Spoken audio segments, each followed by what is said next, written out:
দেশের হাজারো মানুষকে কাঁদিয়েছে এই দৃশ্য। এটি কোনো রঙ্গতামাশার দৃশ্য নয়।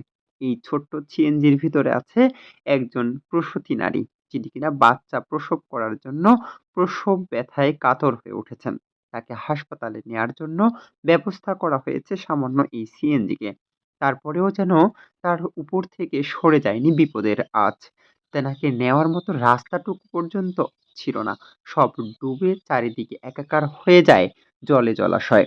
তাই তাকে নাপারক হয়ে এলাকার সব জন্ম এবং পরিবারের সকল সদস্যরা মিলে এই পদ্ধতিতে তাকে পার করে দেওয়া হয় একটি শুকনো রাস্তায়, যেখান থেকে তার প্রসূতি ও তার চিকিৎসা সেবা নিশ্চিত করা যাবে।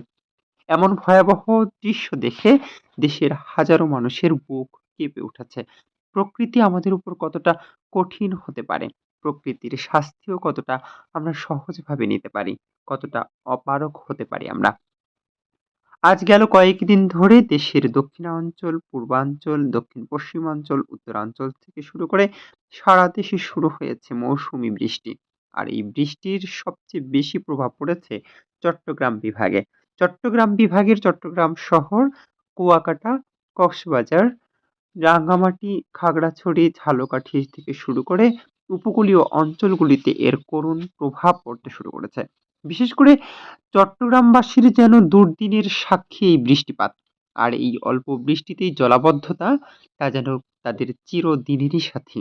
সরকার আসে, সরকার যায়, জনপ্রতিনিধিরা আসে, জনপ্রতিনিধিরা চলে যায়। কিন্তু তাদের দুঃখ থেকে রয়েই যায় এই জলাবদ্ধতার কষ্ট। হালকা বৃষ্টি কিংবা ভারী বৃষ্টি হলেই এই শহর তলিয়ে যায়। বাংলাদেশের বাণিজ্যিক রাজধানী খ্যাত চট্টগ্রামের এই করুণ দশা যেন নতুন কিছু নয়। গেল কয়েকদিনের এই টানা বর্ষণে দেখা গিয়েছে অন্য বারের চেয়েও ভয়াবহতা।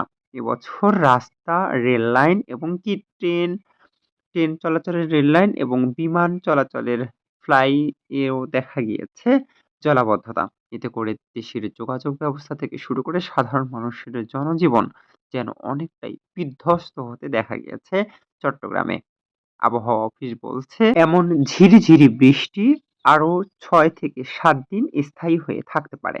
তবে এহেন পরিস্থিতিতে যে জলাবদ্ধতার ভয়াবহতা দেখা গিয়েছে, তাতে এই ৬ আর ৭ দিনে কি হতে পারে এখনই ভাবার বিষয়।